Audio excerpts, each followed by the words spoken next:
wonderful to be here, back on PBS with a brand new special on inspiration, your ultimate calling.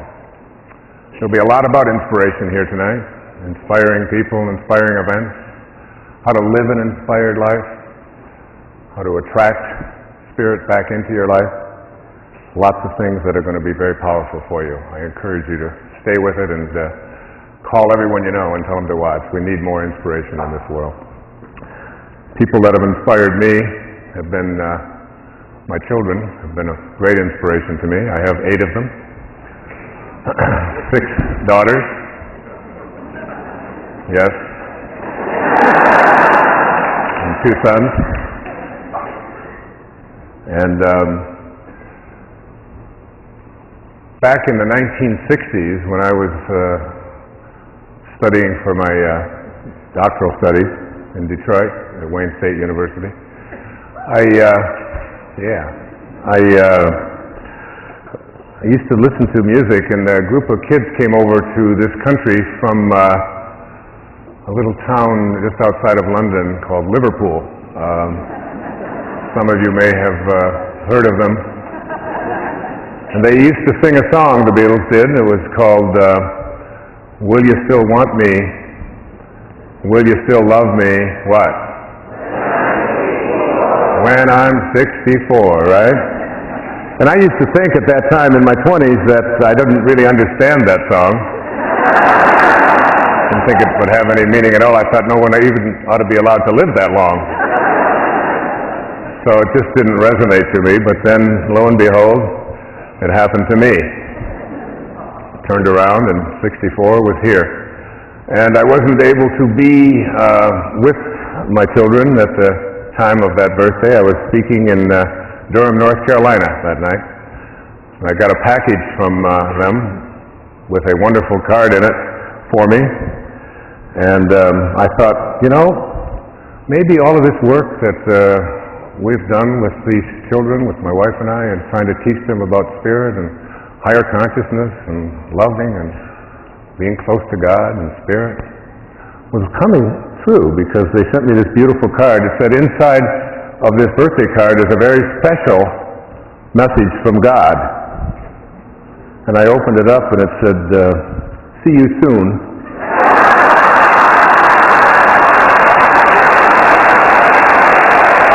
Happy birthday. So,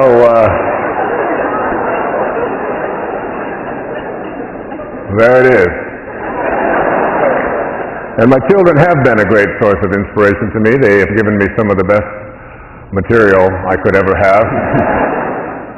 I can remember one morning, I was making waffles for them, and I heard my daughters talking to each other, and they were doing very slow, and I had what I thought was really important things to do, and I encouraged her and all of them to, you know, speed it up a little bit. You know, let's go. We've all got to get in the car. We've got deadlines. We've got to get to school. I've got to get to work. I'm a prophet. You know, I have to go think and walk the beach. I get paid by the thought. You see. So I raised my voice a little bit, and I said something, and my daughter Serena took umbrage at what I had said, and I said, come on, let's go, get working, let's go, move, come on, I want to get to school, we've got to get to the school. And she just stood up and she put her hands on her hips and looked at me and said, I wonder what all those people would think of Mr. Positive if they could see him here this morning.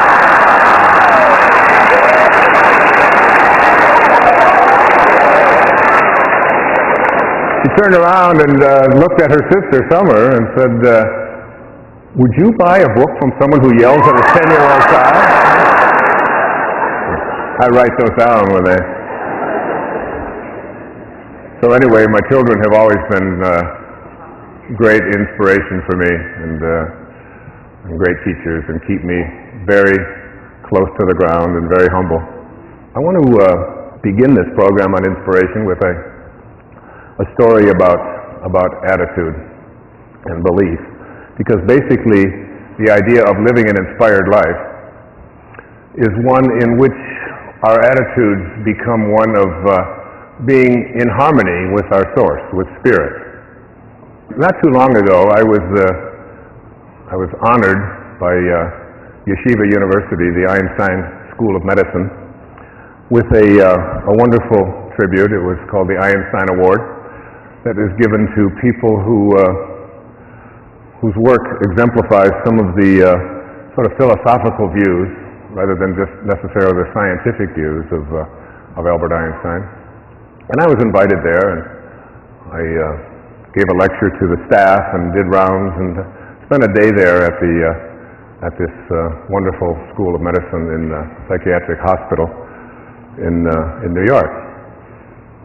But I felt that when I got there that maybe it would be important for me to explain to them about Einstein's theory of relativity, which I'm sure many of you watching don't really completely understand. That everything is really relative. I mean, there was a great Chinese philosopher who once said, his name was Lao Tzu, he said, "I went to sleep and I dreamt that I was a butterfly. And then I awoke. And now I don't know. Am I a man who was dreaming that he was a butterfly? Or am I a butterfly dreaming that I'm a man?" It could be either way. And Einstein said, it's all relative. It's all relative. And I thought about that, and I thought perhaps I could help these doctors and everyone to understand, since they were working at a place named after Dr. Einstein. I could explain to them about how to apply this theory. And I have a theory about relativity that goes like this. All things being relative, in a bowl of soup, this is a lot of hair. What do you think? Really? You understand? If you were in a restaurant and you ordered a bowl of soup and you got this much hair in it, you would call the waiter over and you would say, "Excuse me, what? That's a lot of hair." That's the way I look at it. All right? It's all relative, and it's all how you believe and what you believe.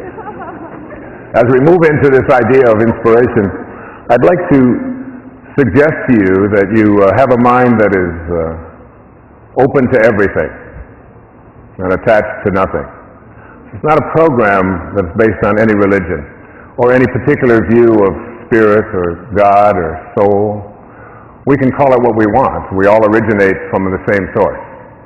This source acts in a certain way, is constantly creating, and whether you're a believer in one particular religious persuasion or another, all of us have to agree, even quantum physics teaches us, that we all originate in this divine place of an organizing intelligence. And Alan Watts, a great teacher, a man I admired enormously, once said that you can't get wet from the word water. The word itself, whether you call it water or vasa or aqua or Edna, it doesn't make any difference what you call it. It's the substance of what it is and not what we call something that I want you to pay attention to as we talk about spirit. And I'll use these terms interchangeably. Spirit, divine mind, organizing intelligence, God. All of these terms are terms that refer to the place from which we all came. And this idea of inspiration, if you look at the word inspiration, it breaks down to two words. In spirit. In spirit. And when we look at what it means to live an inspired life, it's nothing more, in my estimation, it's nothing more than finding a way for you to be in harmony with the spiritual essence from which you originated. Not just in your actions, not just in your feelings, and not just in your behaviors of attending church or being nice once in a while, in every single thought that you have. And I'd like to suggest to you that inspiration is not something that comes and goes. It's not something that you have one moment and then the next moment it disappears. And this is a whole new look at inspiration. To me, inspiration is living in spirit at all times and catching ourselves when we find ourselves disconnected from the spirit from which all of us emanated. It's really thinking like God.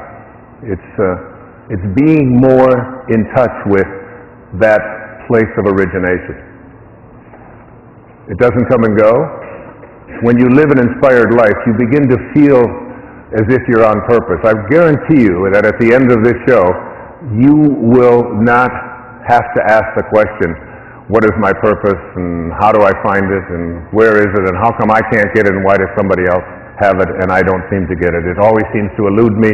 These will no longer be the issues that face you about being inspired. It's really about living day in and day out from this divine perspective of watching every single thought that we have and catching ourselves when we have a thought that is inconsistent with that divine source from which we all came. So that if you have a thought that includes you and your family, but excludes someone else and their family, no matter where they are in the universe, no matter where they are, no matter what they look like, no matter what side of the river they were born on, no matter what their cultural background might be, if you have a thought that includes some and excludes others at any time, you're not in spirit.